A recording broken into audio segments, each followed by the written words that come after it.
What's going on, everyone? Juicebags here, and welcome back to some Dungeon Defenders Awaken. Now, this is my alt Rift mode playthrough, but I am not in Rift mode right now. As you see, I am back in the Ancient Mines on survival mode. Now, the reason I came back to Ancient Mines is I just said, to hell with it, I'm gonna go level up my Squire. So I figured the easiest way to get a Squire leveled up and get a little bit of loot out of the deal at the same time is going to be just to come back to survival. Now, I'm starting off here on Wave 8 just because this is where I got wrecked last time trying it on Rift mode, and I think we're probably going to get a pretty substantially different result this time around. So we will see here. I pulled my Apprentice out of the deck and I popped my Squire into that spot where the Apprentice was, and let's see how far we can make it. Basically, each lane, I went with a Ensnare Aura and an Electric Aura. I went with two big 5 DU Protons and an X, and then a smaller 2 or 3 DU Proton right down at the wall. And that's there to provide a little bit more additional damage when the Ogres roll through. I am here in Ogreville now, and you see that one got straight up wrecked there, and I didn't even give it any attention. So definitely substantially different result with Rift mode toggled off for this one, and I've actually got some opinions now just thinking about this. I just really think that the best way or the most efficient way to play through the game is probably going to be to do it on non-Rift mode and then on the bonus map from Act 1 and on Act 3. So when you get to Magus Quarters and then again in Glitterhelm, do those on Rift mode to get the best potential fusion weapon you could get from that act. Now, I say skip Act 2 because Act 2 is the flamethrower. Assuming you're using a Huntress or an EV, of course, I probably wouldn't bother with Act 2. Now, with that in mind, I'm still not 100% sure yet. It depends on how far I make it into this survival map and what level my Squire is after all that. I may end up just going back and doing Throne Room on non-Rift mode just to get through to the next area. Like I said, I just really think Rift mode is a bad way to start the game. It's not that it's impossible to do, because I'm sure people have done it, and I'm sure people will do it. However, it's just not fun. It lacks that early game that early game fun that you get as you're progressing through in any Dungeon Defenders game, really, for that matter.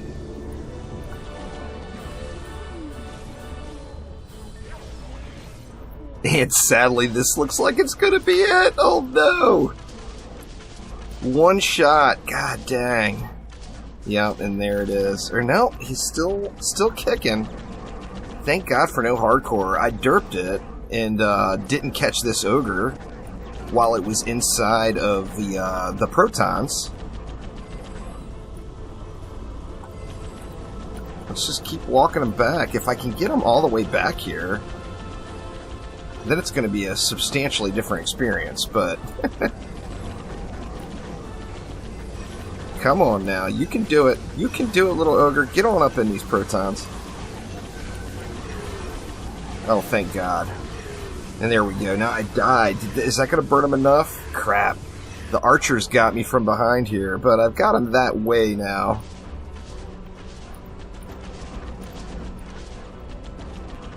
I'm not going to be able to burn him on my own. So let me just try to drag him up here again. It's kind of a questionable little dance decision here, but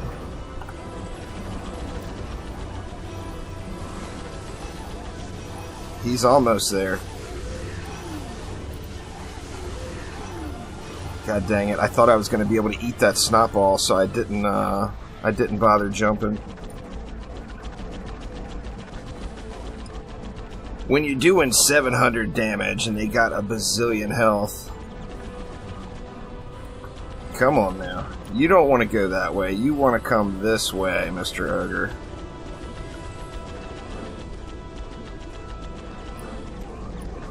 I just cannot get this guy all the way up into these proton beams. What the heck, man? Is that it? thought that was going to be it. This will certainly be it, right? Yay! Alright, I made it to wave 14. So super sketch there. I thought that was going to be all over. Now, okay, with the increased mob counts, I had to pull some points out of power on these proton beams. Everything is just burning super, super fast. Specking out for being in Rift mode doesn't require the amount of fortifying. So you see, even with the more points I put in here, because these are upgraded as far as they can go now. I need to level up before I'm going to be able to upgrade those any further. So what I did was I pulled 20 points out of power. In fact, I think I'm going to go 5 more out of power into Fort, just to make these protons last through the match. Now, it's been pretty smooth up till now. I've just been kind of jumping back and forth over the ogres and kiting them around.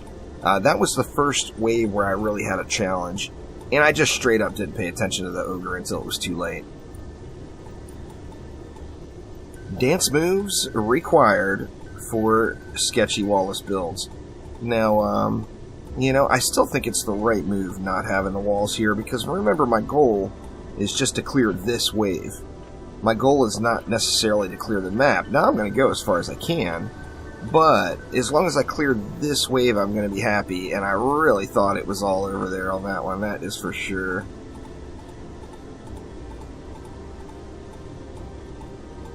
Wow, these beams are really putting in work, just using up a ton of mana. But I mean, right now I can't repair anything else, or upgrade anything else, pardon me, so all the mana is directly into repairs anyway.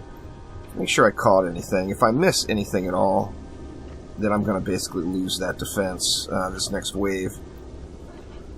Now, we also, starting at wave 12, we started getting Dark Elf Warriors. Now, the difference is they're not Fusion Dark Elf Warriors, so them running down the lane, even though most of them are still making it through these proton beams, by the time they get to me, they're super squishy.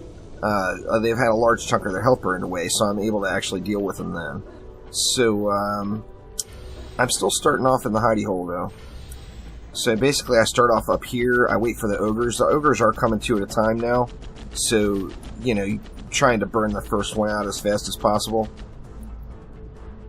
And then when the second one gets here, then have a little time to dance with that one, ideally. I want to make sure I am fully loaded as well when the first ogre pops. Now there's 1,100 mobs. I mean, that's a lot of mobs going through these low fortify proton beams and auras. So, I mean, mid-wave repairs are not necessarily a bad idea either. Come on, ogres, where you at? I know you're coming. Okay, here's ogre number one. Ogre number 1. Yeah, I can say it. 345,000. That's a lot of health for this stage of the game. So it's going to take 2 passes, I think. It's going to take more than 2 passes. Oh, I got lucky, kind of. I got both ogres right here in one spot, but I'm going to die, aren't I? Okay, first ogre down. I died, but I died at a pretty good point. So that ogre, I'm going to have plenty of time to play with him. And that's a plus. Gotta play with your food, y'all. Play with your food. He's actually pretty low just from all the time he spent standing there in it already. And so I just get him right... Oh! I got cobalted. I was not expecting that. But we've got plenty of time here still to do the ogre dance. As long as he don't get me there.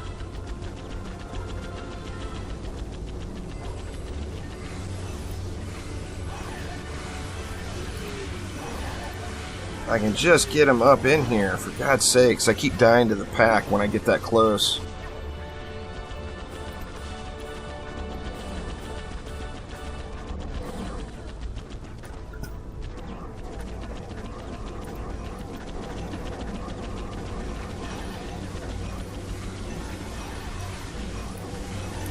I can hear a kobold behind me. I barely got him into the proton that time. I could hear those kobolds screaming behind me. That's like the sound of pure terror. Alright, what is his health at now? Yeah, I'm just not hitting for anything. Hitting for 78 a pop is just not going to get me real far here. Come on, stay alive long enough to get this guy up in this beam just a little bit. Alright, did that do it? Alright, that did it. So, once again, it's fun and it's not fun to play with your food. But I think that was probably the main challenge of getting through this wave. Now we see these proton beams are just hammered from having those two ogres stand in them the whole time.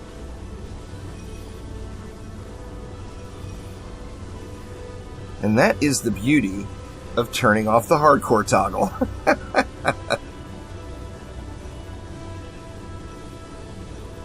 Wow, so much health gone. These things definitely got to work out here. Hopefully I don't lose anything on another lane.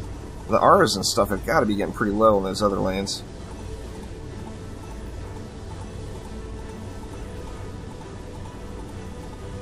Good lord, man. So much repair time into these bad boys. Alright, and there we go. So we have got our very first pet. Gonna be the Mistamine Rock Pet, which could be just a game-changing builder pet for me. Really, it's probably going to be a game-changing pet in any regard, just because even if it only has one stat, it's going to have so much of that one stat that it's going to be a huge deal. So let's get everything all repaired up. What is my Squire at now? Squire's at level 20, so that's actually not at a terrible place. I can tell you, though, my experience so far playing through this, it kind of makes me want to just kill the throne room on normal mode, non-rifted, and then go back to hard rifted after that, as I just don't feel like it's worth doing on rifted. The challenge is there, but the reward is not, is the problem. And if it takes you multiple attempts to get through it or to overcome the challenge, then the risk versus reward is just not there. But holy crap, man. So much health gone off these guys. That's even after jacking them up a little bit. Let's see, we got those R's up. We got some pretty decent greens laying around on the ground with lots of stat on them. Let's check and see what this bad boy rock pet looks like, though. Oh, it is actually not terrible. 28 power. 28 power. Now, what do I give 28 power to? Holy crap, man.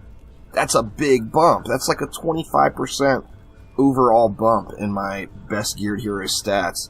Now, I mean, the obvious choice here is to give it to my EV, but then that puts me in slow motion mode. And slow motion mode when you're playing the Ogre dodge game is just never a good idea. But I'm going to go ahead and equip it anyway. Let's see how painful it is in super slow motion mode. But that should actually make these ogres burn a little bit quicker. Let's go 5 more points into fort there. Let's see what that does for the wave 15 ogres. Now, my challenge is complete. I'm pretty stoked with where I got. I got some levels on my Squire. Got him at least to a usable point. And, holy crap, man. Look at the stuff evaporate in that proton beam now. Woo! That is a big difference in power. No doubt about it. I'm anxious to see what the ogre looks like when he walks through. Is he going to burn? Is the ogre going to burn on his own without me dancing him around? I mean, if that's the case, I'll push it a few floors. It sucks being in slow motion walk mode, but at the same time, if you're killing things faster and you don't have to run around and do so many repairs, and more importantly, if I'm killing the ogres without having to kite them back and forth, here's our first test. 410,000 health. Let's see what happens with him. His health's burning pretty quick. He's gonna need a little help though. That's not too bad, but obviously still not there. Now the problem is I'm in slow motion mode, and that's gonna make escaping this ogre nastiness even worse. But this one anyway is pretty darn low now. In fact, I don't think he'll survive the second pass. Yeah, he didn't. Now, we should have another ogre, right? We do indeed, right over here. And once again, that comes around to that run speed. And I think that is actually going to get us. I don't think I'm going to be able to get him off the core quick enough. Let's see, though.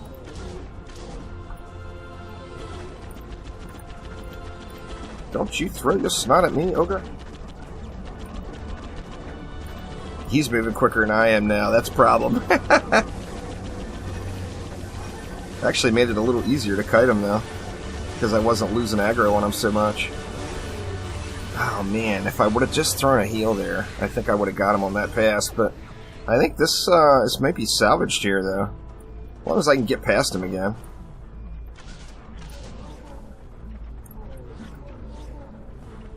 Oof, oof. That was a little close. Let's get some of these heals in. Oh, wow. That snotball really carried. Don't do it. Don't hit the core.